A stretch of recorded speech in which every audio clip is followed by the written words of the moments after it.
रहीमदास जी के दोहे। तो आज का ये दोहा है स्वाभिमान और परोपकार पर। स्वाभिमान और परोपकार पर ये दोहा है।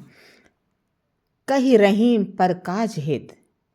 यहाँ पर रहीमदास जी कह रहे हैं परकाज यानी दूसरे के हित भलाई के लिए संपत्ति संचयी सुजान।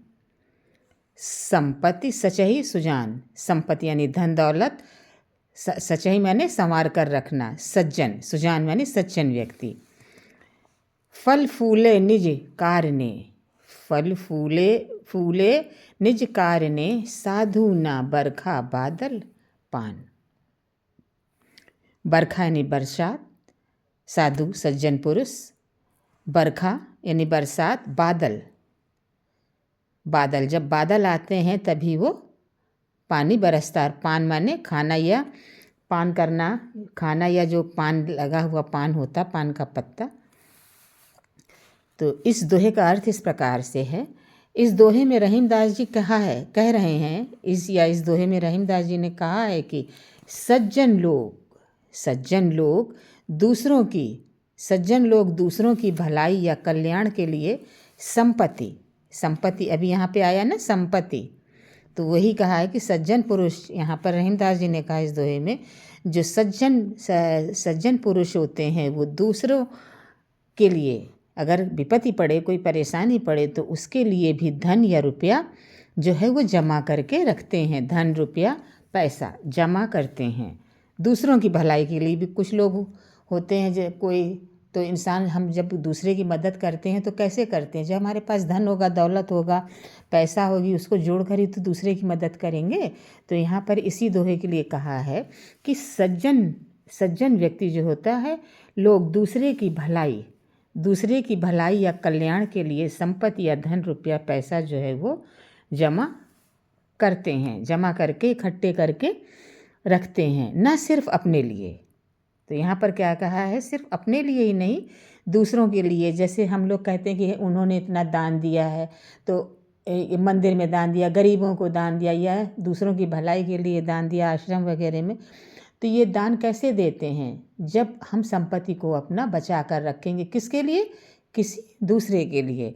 तो यहाँ पर ये कहा है रहीमदास जी ने कि संपत्ति को जो हम संभाल कर रखते हैं वो किसके लिए? न सिर्फ अपने लिए, दूसरों की मदद भी कर सकें, दूसरों की मदद या सहायता भी कर सकें, इसलिए भी हम अपने पैसों को जो है वो बचा कर रखते हैं, न सिर्फ अपने लिए।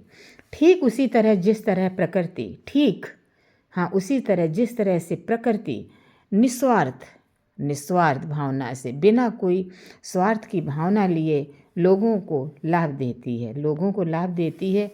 कैसे? बादल और बरखा का रूप लेती है। बादल और बरखा का रूप लेती है। जब बरसात का मौसम आता है तो आकाश में घने काले बादल छाते हैं, तो यहाँ पर बादल बन के बरखा का रूप लेती है। अब ये दूसरा दोहा है, दोनों रहीमन एक से दोनों रहीमन एक से जो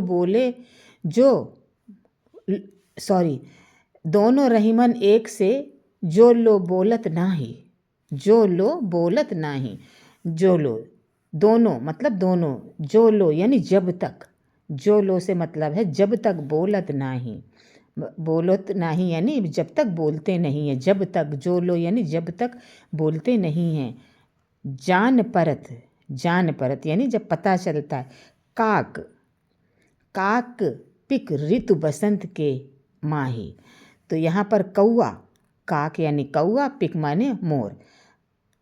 काक, कौआ, पिक, मोर, ऋतु मौसम, बसंत, जो 4 ऋतुएं हैं उनमें से ये कौन सी ऋतु है? बसंत ऋतु के लोग। तो अब इस दोहे का अर्थ इस प्रकार है जो मैं आपको बताने जा रही हूँ।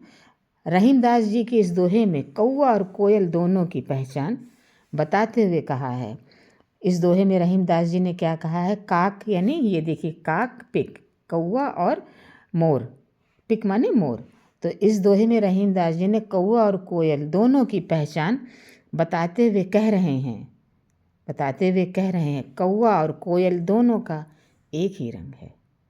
कौवा और कोयल दोनों का एक ही रंग है, कौवा भी काला और कोयल भी काली, तो दोनों का रंग एक समान है। दोनों ही एक ही रंग के हैं, दोनों ही एक ही रंग के हैं। जब तक ये बोलते नहीं इनकी पहचान नहीं हो पाती। कौवा और कोयल दोनों ही काले हैं, लेकिन जब तक ये बोलते नहीं हैं, जब तक इनकी पहचान नहीं होती है। कोयल मधुर कूक से अपनी जब ऋतु, कैसे इनको हम पहचानते हैं, जब ये बसंत ऋतु आती है, पानी जब बरसता है, पानी बरसने से पहले बसंत ऋतु आती है। जब हम बसंत पंचमी मनाते हैं उसी कहते हैं, जब बसंत ऋतु आती है तब कैसे पहचानते हैं, क्योंकि आम के पेड़ों पे बौर आने लगती है और कोयल बसंत ऋतु में जो है वो कोयल बोलती है। तो बसंत ऋतु, कब बसंत ऋतु आती है तब कोयल जो है अपनी मधुर कूक से अपनी पहचान लोगों को बताती है। जब बसंत ऋतु आती है तो कोयल जो है वो मीठी बोली बोलती है, मधुर बोली से अपनी पहचान वो जो है लोगों को बताती है। तभी पहचानते हैं लोग, अरे ये तो कोयल है जो कुहू कुहू बोल रही है। तो ये बसंत ऋतु पे अपनी पहचान जो है कोयल बताती है। और उसी समय कौवा जो है वो काँव काँव करके अपनी पहचान बताता है। कौवा जो है अपनी पहचान कैसे बताता, काँव काँव चिल्लाकर, और कोयल जो है वो पीहू पीहू करती है। तो उसकी पहचान मिठास है, कोयल की बोली में मिठास है और कौवा काँव का इसी समय कौवा और कोयल में पहचान होती है कि ये कौवा है और ये कोयल है। तब दोनों का भेद खुल जाता है। क्या होता है, तब दोनों का भेद खुल जाता, कैसे, उनकी वाणी से, बोली से, और पता चल जाता है कौन कौवा और कौन कोयल है। अर्थात इसका व्यापक अर्थ इस तरह से है कि जब तक व्यक्ति बोलता नहीं है, यहाँ पर इस मनुष्य के बारे में भी बताया गया, इनकी तुलना की गई कि जब तक व्यक्ति बोलता नहीं है तब तक उसकी अच्छाई और बुराई का पता नहीं चलता। अगर इंसान कोई ऐसे चुपचाप खड़ा हुआ है तो हम नहीं पहचान पाएंगे ना कि वो उसकी बोली कैसी है, उसका व्यवहार कैसा, वो कैसा है। तो उसका व्यवहार, बोली, भाषा कैसे हमें पता चलता है, जब वो बोलता है। कैसे पता चलता है, जब वो बोलता नहीं, हम उसे पहचान नहीं सकते हैं। अच्छाई और बुराई का पता नहीं चलता, लेकिन उसकी बोली और उसके कर्म ही उसकी सच्चाई से हमें परिचित कराते हैं।